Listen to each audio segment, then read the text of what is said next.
Para que cada vez el crecimiento económico se note más en una sociedad, se necesita que cada quien tenga la capacidad de absorber parte de ese crecimiento. Si usted ve que el crecimiento se registra, pero hay gente que se queja, eso significa que hay un crecimiento que se concentra en algunos segmentos de población. El Banco Mundial lo ha estudiado mucho acá en el país eso.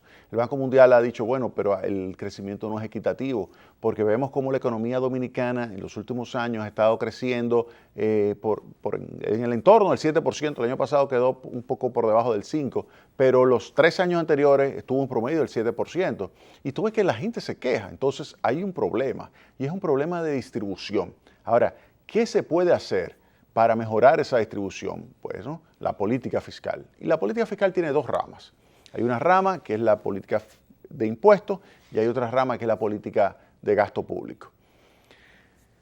Vamos a ver qué dicen los números sobre esto en el país. Bueno, vamos a comenzar con la política de gasto público.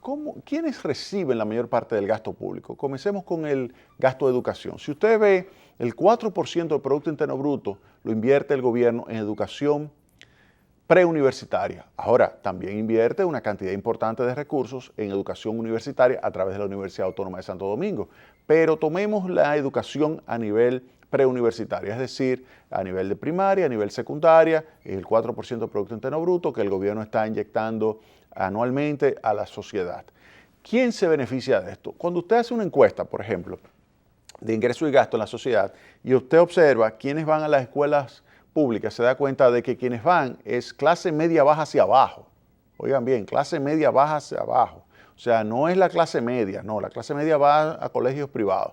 Pero hay una clase media hacia abajo y clase baja, los más pobres. Si usted agarra esos primeros 50% de la población, de ahí hacia abajo, eso va a escuela pública. Ahí van a escuela pública y esas personas se benefician de esa transferencia que hace el gobierno en términos de servicios. Se benefician del desayuno escolar, se benefician de la merienda, se benefician en general de la tanda extendida, de la educación que le da el maestro, de mejores instalaciones físicas, de mayor seguridad. Todo eso implica una transferencia de recursos de varios miles de pesos por cada estudiante, varios miles de pesos por cada estudiante mensualmente. O sea, si usted fuera a pagar lo que está recibiendo de educación a una escuela privada, a un colegio privado, usted tendría que pagar varios miles de pesos. Primer punto. Es decir, que educación, quien la recibe principalmente son los niños, vamos a ponerle pobres, digamos, ¿ok? O sea, principalmente los pobres son los que reciben la educación pública. Vámonos ahora a los hospitales. Los hospitales, cuando usted observa quiénes son los que reciben el tipo de atención, sacando las emergencias, porque en la emergencia puede ocurrir un accidente y no importa quién sea, va a un hospital público y rápidamente lo intervienen. Pero por lo general, quien va a recibir servicios de los hospitales públicos son las personas más pobres. Esas personas más pobres llegan al hospital, reciben el servicio, no tienen que pagar absolutamente nada, reciben ahí un aporte, una transferencia importante que le hace el Estado a esa persona, ya sea a través del propio hospital o ya sea también con el SENASA, que es el Seguro Nacional de Salud, altamente subsidiado de parte del gobierno, que implica una transferencia de recursos directamente hacia esos segmentos de población, que son segmentos de población pobre. Es decir, que la inversión en salud que hace el gobierno, que es casi 2% del Producto Interno Bruto, también va a los pobres principalmente. Entonces ya sabemos, educación y salud a los pobres. Luego está el tema de las transferencias condicionadas y no condicionadas que realiza el gobierno. Por ejemplo, Comer es Primero. Comer es Primero es una transferencia donde se le transfiere a las familias pobres con una clasificación muy específica que realiza el gobierno, se les transfiere una cantidad de recursos para que pueda adquirir bienes en algunos colmaditos que tienen ese tipo, que son parte de ese tipo de programa. Entonces, ¿quiénes son los que reciben? ¿Usted tiene una tarjeta de solidaridad? No tiene tarjeta de solidaridad. Usted que es clase media alta, usted no tiene esa tarjeta.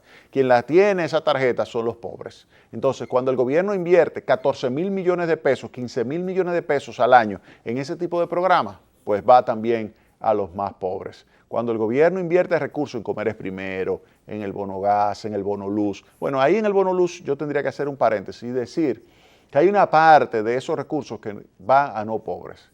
Y eso hay que tener cuidado. Porque cuando usted hace ese tipo de focalización, donde usted identifica quiénes son los pobres y le hace la transferencia, usted trata de que sea principalmente a los pobres quienes reciban ese tipo de recursos. Entonces, ahí cuando estamos hablando del bono luz, se ha demostrado que no necesariamente son los pobres los que están recibiendo totalmente ese bono luz. Ahí, entonces, usted ve cómo ese tipo de programas también favorece a los más pobres y son recursos, cuantiosos recursos de parte del Estado que ayudan. Cuando usted toma, por ejemplo, entonces, el nivel de ingreso del mercado laboral, usted dice, mira, República Dominicana tiene en la actualidad una clara desigualdad en la distribución de las dotaciones o calificación humana. El nivel de preparación es muy desigual. Usted tiene que hay una población que alrededor del 10, 15% de la población, muy bien educada, pero después tiene una gran cantidad de población que lo que tiene es nivel de bachillerato. Es así. Y hay otro por ciento, como 5 o 10%, que son universitarios que son muy malos. Y lo que reciben es un salario mínimo. Entonces, a pesar de haber estudiado. Entonces, en la universidad o haber asistido a la universidad.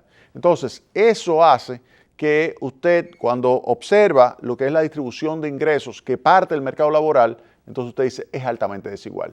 De repente, entonces, comienza el Estado a colocar recursos. ¿A colocar recursos a través de qué? De educación, salud, transferencias condicionadas, transferencias no condicionadas y así sucesivamente. Y vemos cómo eso mejora la distribución de los ingresos. ¿Por qué? Porque aumenta los ingresos de los pobres, pero al mismo tiempo tiende a reducir la desigualdad de los ingresos. Una disminución pequeña, pero disminución al fin. Ahora, vámonos al lado de los impuestos. ¿Por qué digo lado de los impuestos? Porque el gobierno tiene que recaudar de algún sitio para poder invertir en educación, para poder invertir en salud, para poder invertir en viviendas populares, que también las reciben los pobres, para poder invertir en el teleférico, para poder invertir en el metro, para poder invertir en, o sea, todos esos servicios son claramente transferencias directas a los más pobres.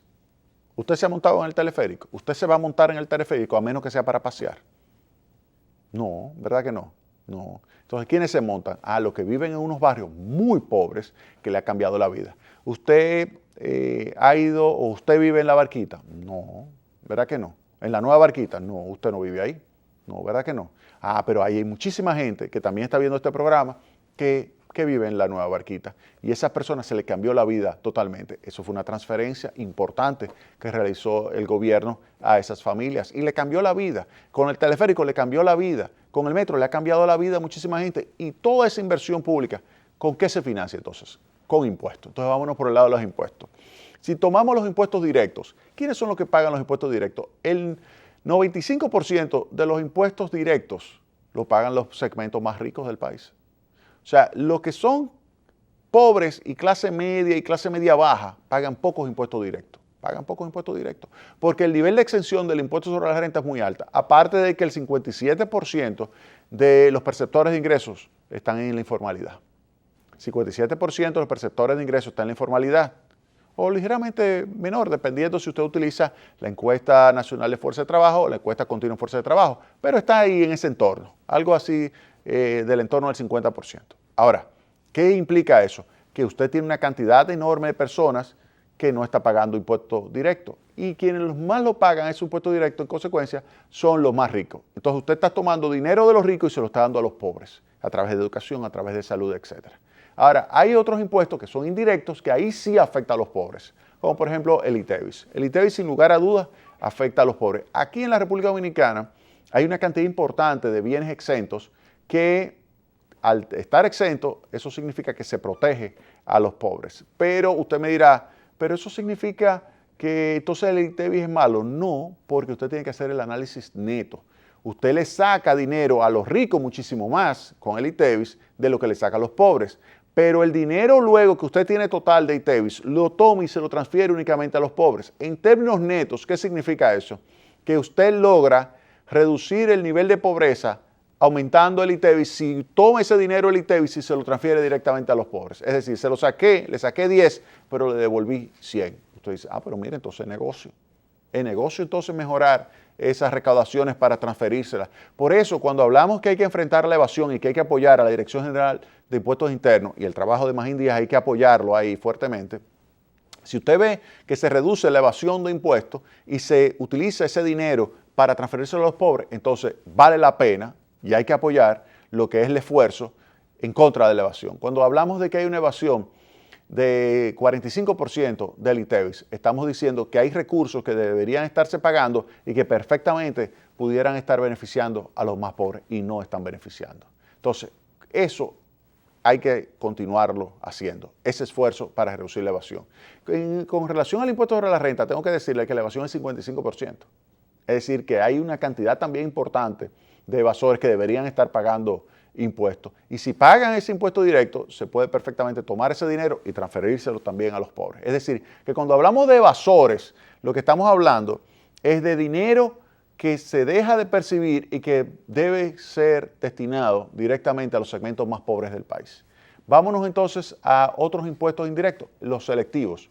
Usted toma, por ejemplo, el de las bebidas alcohólicas, el de cigarrillos. Usted dice, pero eso afecta también a los pobres. Es verdad, pero el que consume más es el más rico. Usted me dice, no, pero los pobres también se dan sus petacazos. Sí, claro, es verdad. Bebe cerveza, bebe ron, todo lo que usted quiera, sí. Pero aquel bebe whisky a, qué sé yo, ¿cuántos años? A 18 años y unos whisky y unos vinos carísimos también, no sé de cuánto que cuestan la botella. Y ese dinero, cuando usted lo cobra como Estado, lo puede utilizar para transferírselo a los pobres. De manera tal que se ve al final, cuando aparece el Estado, y usted compara la distribución de los ingresos justo después que sale del mercado laboral y le coloca la transferencia que hace el gobierno con recursos provenientes de los impuestos, en términos netos hay una mejora del nivel de bienestar de los más pobres con la presencia del Estado. Esa presencia del Estado ayuda a mejorar la distribución de los ingresos,